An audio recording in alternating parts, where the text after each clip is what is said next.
The beginning of Ottoman Empire. I was chatting with a friend of mine yesterday when he asked me what are the beginning of the elements of the Ottoman Empire. I couldn't answer, so I wanted to go back to the internet and check it out. I have this like a fragmented information about the history lessons.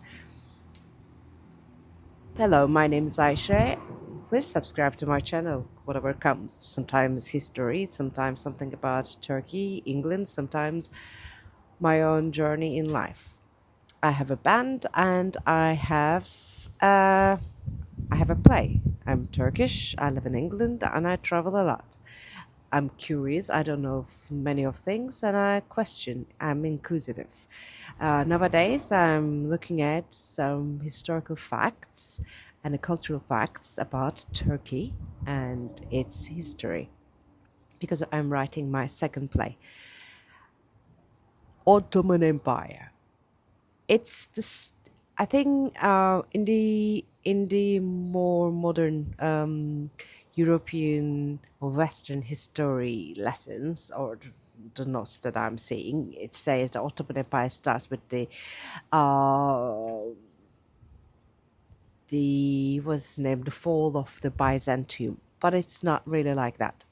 How it is uh, Byzantium was in the Europe side, was like there's some part of one part of, you see, Istanbul, but the Europe side of Istanbul, okay, and then the other side of Turkey is called Anatolia, and Anatolia is a really uh, large historical prehistorical place.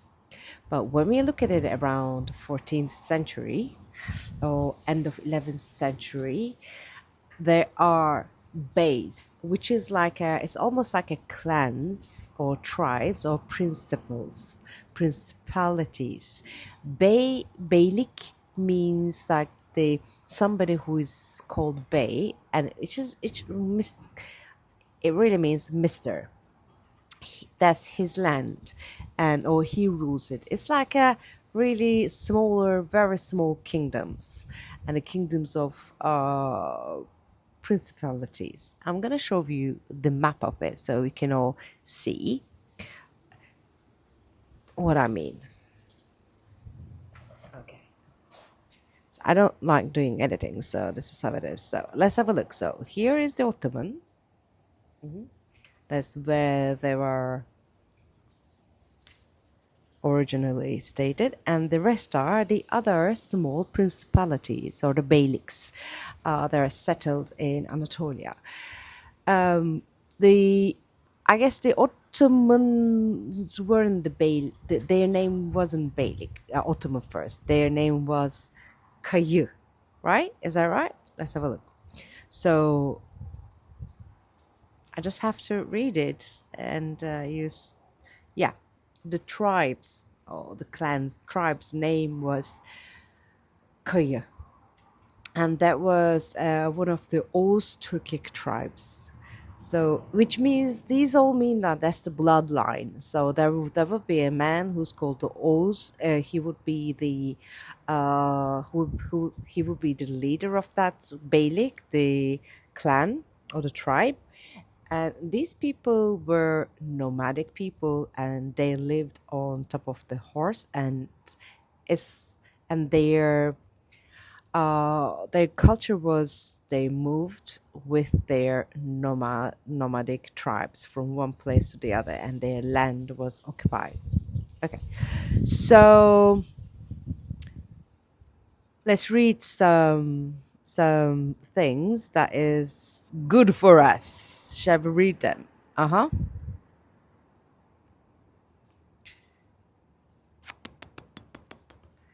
Okay.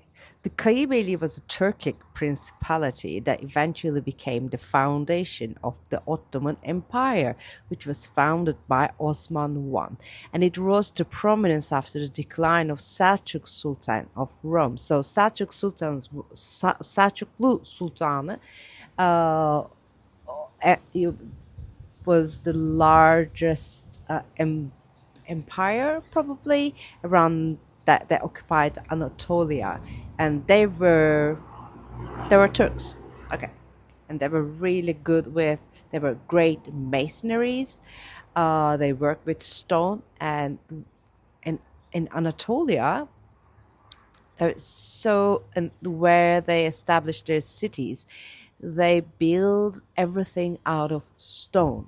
So they're like stone cities, stone villages, and these like beautiful white stone that stayed like for almost 1,000 years, I suppose.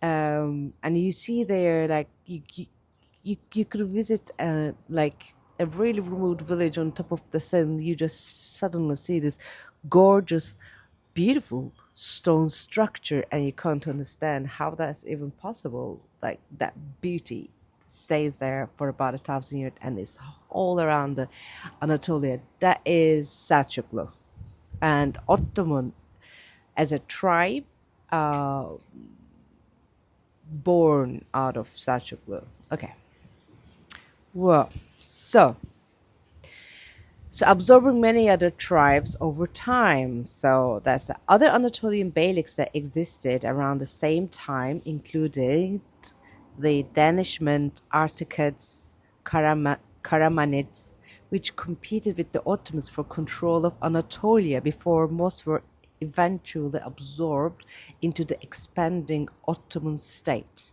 So the origins are, the Kayi Beylik was one of many beyliks that emerged in Anatolia following the decline of the Seljuk Sultanate of Rome. We need to have a look at that, right? And it was founded by Osman I, and who established the Ottoman Beylik in 1299 in the town of Söğüt.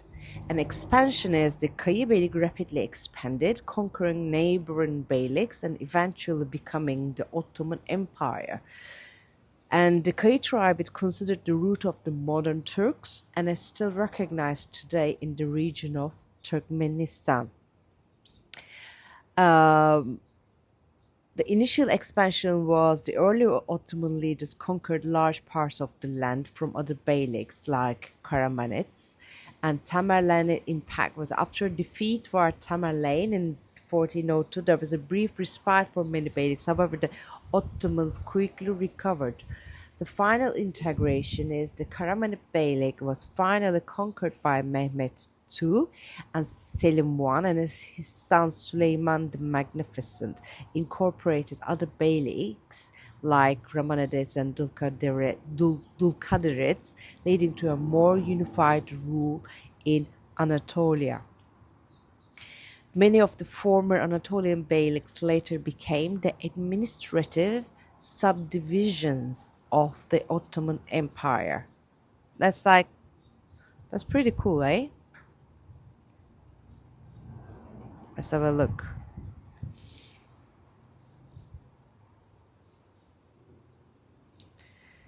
So the rise of the Ottomans was not from a specific fixed number of tribes, but rather a process of consolidating power and attracting various other Turkoman warriors, Ghazis, farmers, dervishes to their cause. At the time of Ottoman one's rise, that's like surname. Well, is it like, yeah? Osman Bir. That's the name, Osman Bir. At the time of Osman Bir, birinci Osman, rise in the late 13th century, Anatolia was politically fragmented into many independent Turkoman principalities, following the decline of the Seljuk Sultanate of Rome and the Mongol invasions. Um, I think I'm gonna have a look at the Mongol invasions next time because I don't really know much about it. I don't know the Mongols were like horse riders, great horse riders, and great warriors. I mean, what a time. Oh, sorry. Single tribe origin. According to Ottoman tradition, the dynasty originated specifically from the Kayi branch of the Oghuz Turks. Okay. So what is said is, so the house of Osman is the ruling house.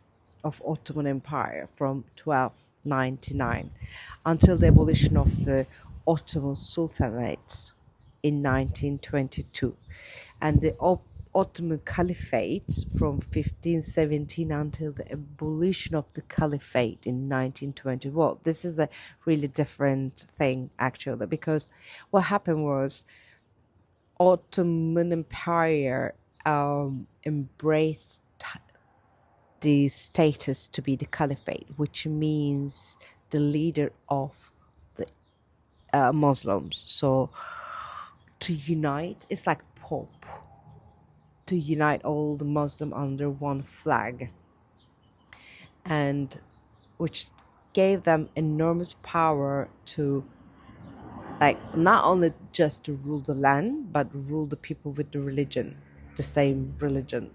But these all are demolished or abolished uh, around 1922 and 1924 with the birth or the establishment of the Republic of Turkey. So by the abolishment of the Sultanate and the Caliphate, the members of the Osman old family, the House of Osman, were forced into exile, and their descendants now live in many countries throughout Europe. And sometimes you just like Europe, United States, Middle East. And I think they have been permitted to return back to homeland, to Turkey, and live there. But I also, some of them did return, but I remember some episodes of their trying to reclaim the status and their family name. It's just trying to give rebirth to the monarchy. Okay, I'm just gonna say this much for a little bit. And yeah. Oh, what I heard that the other day, the like the magnificent Suleiman was something magnificent with the luxury he owned and the presentation of himself. But the Osman, the he was like one of the warriors. He was like one of the soldiers. He sat with them, he ate with them, because there's like nomadic tribes. In the nomadic tribes there are like big yurts, tents, um that they are made out of animal skins, especially goat skins, because it's really warm, and that's why goat is quite a thing, goat and sheep in nomadic tribes. So he's to dine with everybody, dine with his soldiers, and very, very humble man, or projecting that humbleness and projecting a great hospitality. So the hospitality is always in the culture of the Turkish culture. So if you're considering or thinking about what is happening in the general world, how a culture changes. So if you go to Turkey and if you're not seeing that hospitality, that's kind of a reflection, like one-to-one reflection of the culture change. Uh, because that individual gain uh, is considered like a momentary individual gain is considered a very being short-sighted, and it being hospitality, it gives a grander